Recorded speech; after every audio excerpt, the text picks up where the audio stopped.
Assalamualaikum warahmatullahi wabarakatuh. Hamdan wa syukran lillah wassalatu wassalamu ala rasulillah Muhammad ibn Abdillah la hawla wa la quwwata illa billah amma ba'du.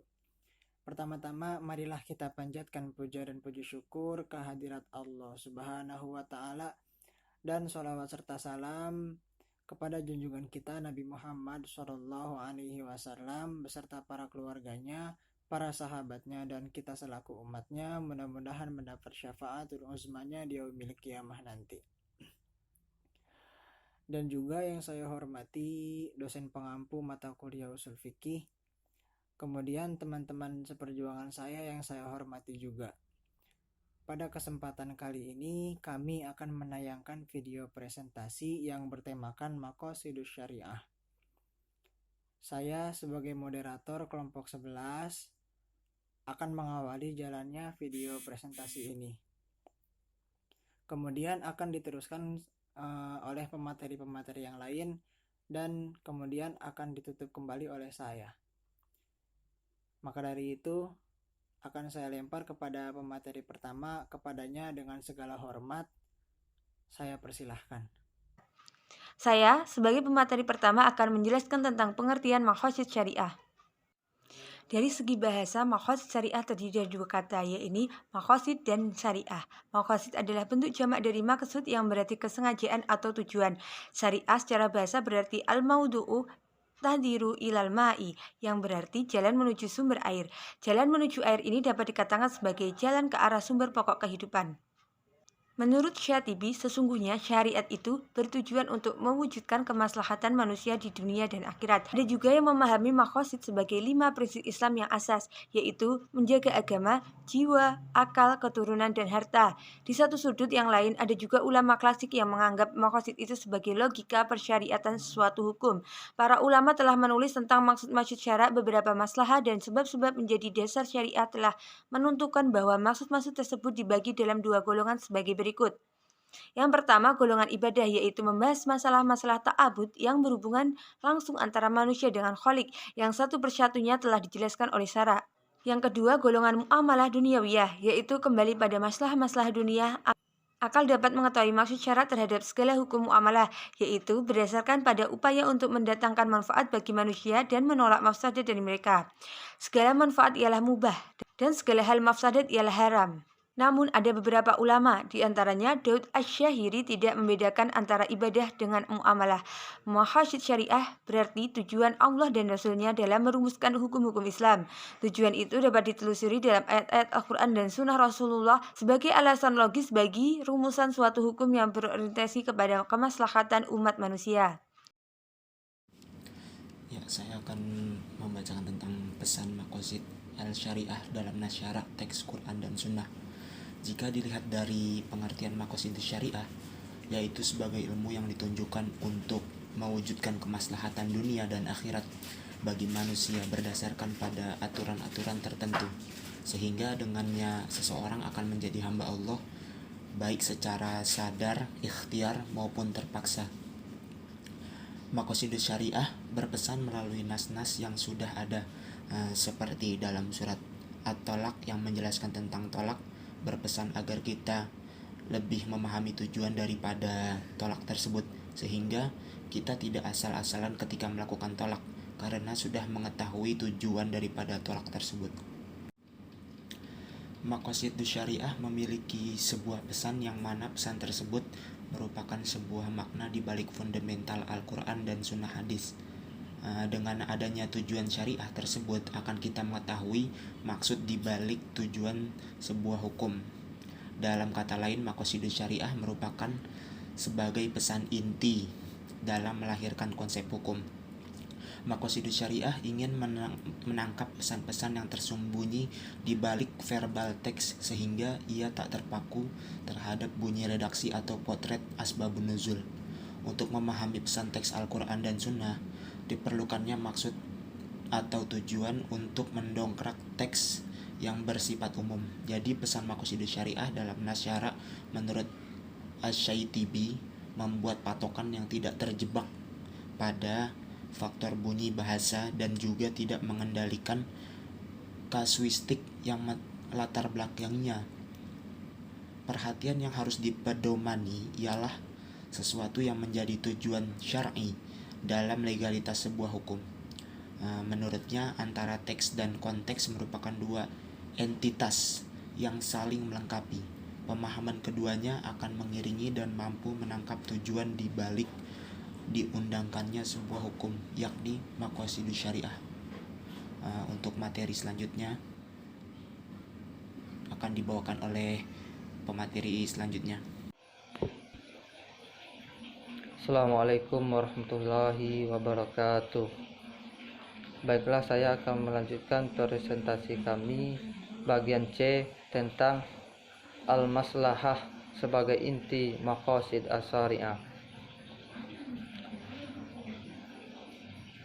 Imam Al-Ghazali mengemukakan bahwa hakikat al-maslahah adalah untuk memelihara tujuan as-syariah dalam menetapkan hukum, yakni memelihara agama, jiwa, akal, keturunan, dan harta. Dan maslahah itu dibagi menjadi 3 kelompok. Yang pertama, al-maslahah al-mu'tabarah. Al-maslahah al-mu'tabarah adalah kemaslahatan yang mendapat perhatian dari Allah. Dengan kata lain, ditemukan dalil-dalil yang memerintahkan untuk memeliharanya, baik hukumnya disebutkan secara langsung oleh nas, semisal dalam Quran surat Al-Baqarah ayat 222, atau melalui pemikiran sehingga diketahui penetapan al-maslahah dalam pandangan syara'. Dan yang kedua, al-maslahah al-mulghah adalah kemaslahatan yang menurut pertimbangan pemikiran merupakan suatu yang baik, namun terdapat nas yang tidak menerimanya. Yang ketiga adalah hukum atau kemaslahatan yang dipandang baik, yang dilihat sebagai suatu kemaslahatan sejalan dengan tujuan as-syariah, dan tidak ada dalil yang menolak atau mengakuinya, maka itulah yang disebut dengan al-maslahah al-mursalah. Para fuqaha dari kalangan Syafi'iyah dan Hanafiyah dan lainnya menolak terhadap al-maslahah al-mursalah. Namun Imam Malik menerima al-maslahah al-mursalah sebagian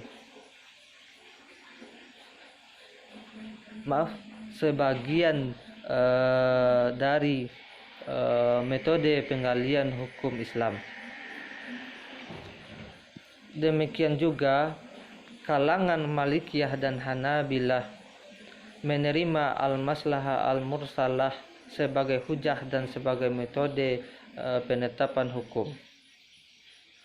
Namun demikian, para ulama yang menerimanya masih memberikan batasan-batasan, yaitu pertama, kemaslahatan itu harus yang hakiki, bukan kemaslahatan yang berdasarkan asumsi. Yang kedua, kemaslahatan itu harus berupa kemaslahatan yang bersifat kolektif, bukan bersifat perorangan. Yang ketiga, kemaslahatan itu tidak bertentangan baik dengan nas ataupun dengan ijma'. Sekian penjelasan dari saya. Saya kembalikan kepada moderator. Di sini disebutkan bahwasanya maqasid syariah adalah salah satu yang kualifikasinya masih diperselisihkan. Oleh karena itu, mengeksplorasi kualifikasinya adalah penting untuk membangun metodologi dalam tradisi keilmuan yang kualifikasinya bukan hanya dapat dipertanggungjawabkan keilmiahannya, melainkan juga nilai keagamaannya. Adapun maqasid dapat diketahui oleh orang yang mau berpikir dengan baik, meskipun masih banyak yang merasa berbeda pendapat mengenai hal tersebut. Untuk mengetahuinya, pertama harus mengetahui hukum ilat tersebut. Setelah mengetahui ilatnya, maka akan mudah mengetahui hikmahnya. Setelah kita mengetahui hikmahnya, maka akan mudah pula mengetahui makosidnya. Dalam Islam, tujuan disyariatnya hukum adalah agar terpeliharanya kemaslahatan manusia, sehingga tingkatan atau kedudukan maslahah itu derajatnya berbeda. Kemudian dalam menentukan ketetapan suatu hukum, seorang mujtahid harus mengetahui tujuan disyariatkannya hukum tersebut, sehingga pengetahuan tentang maqasidus asyariah menjadi kunci bagi keberhasilan mujtahid dalam ijtihadnya. Terima kasih. Kategorisasi maslahah. Kekuatan maslahah dapat dilihat dari segi tujuan cara dalam menetapkan hukum yang berkaitan secara langsung atau tidak langsung dengan 5 prinsip pokok kehidupan bagi kehidupan manusia, yaitu agama, jiwa, akal, keturunan, dan harta.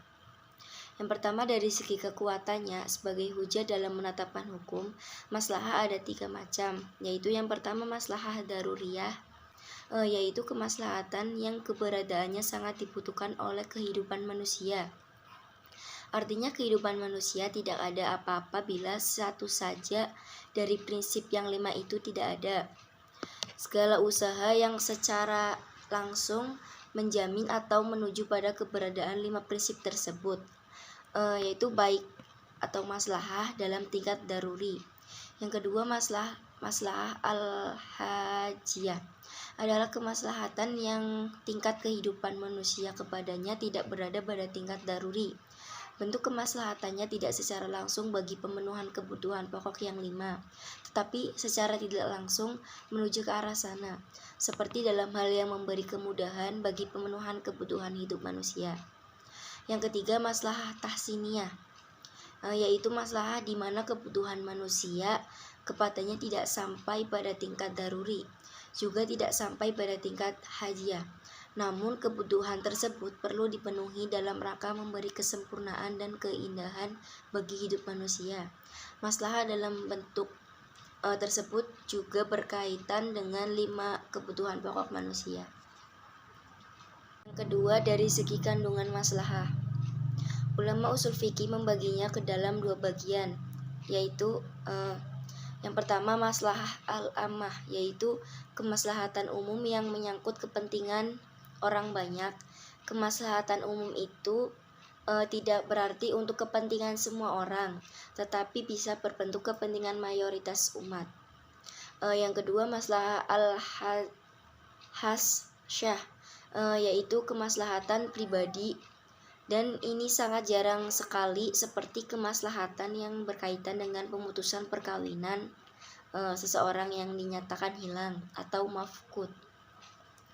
Yang ketiga, dari segi eksistensinya atau keberadaan maslahah, menurut syarat terbagi kepada 3 macam, yaitu yang pertama maslahah al-mu'tabarah, yaitu kemaslahatan yang terdapat nas secara tegas menjelaskan dan mengakui keberadaannya. Dengan kata lain, kemaslahatan yang diakui syar'i secara tegas dengan dalil yang khusus baik langsung maupun tidak langsung, yang memberikan petunjuk pada adanya maslahah yang menjadi alasan dalam menetapkan hukum. Yang kedua, maslahah al-mulghah, yaitu maslahah yang berlawanan dengan ketentuan nas. Dengan kata lain, maslahah yang tertolak karena ada dalil yang menunjukkan bahwa ia bertentangan dengan ketentuan dalil yang jelas. Yang ketiga, maslahah al-mursalah, yang juga bisa disebut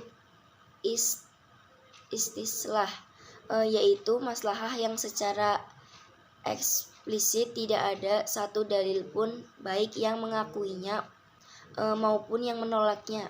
Secara lebih tegas, maslahah mursalah ini termasuk jenis maslahah yang didiamkan oleh nas.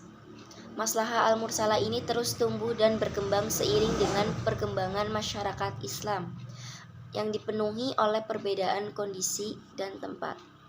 Sekian dari saya kembalikan kepada moderator. Alhamdulillah, selesai sudah materi yang telah disampaikan oleh pemateri-pemateri tadi. Maka dari itu, saya perwakilan dari kelompok ini sekaligus sebagai moderator mengucapkan terima kasih kepada audiens yang telah menonton video kami, dan kami juga meminta maaf apabila dalam video kami ini terdapat kesalahan serta kekhilafan baik secara sengaja maupun tidak sengaja. Saya akhiri, wabillahi taufiq wal hidayah. Wassalamualaikum warahmatullahi wabarakatuh.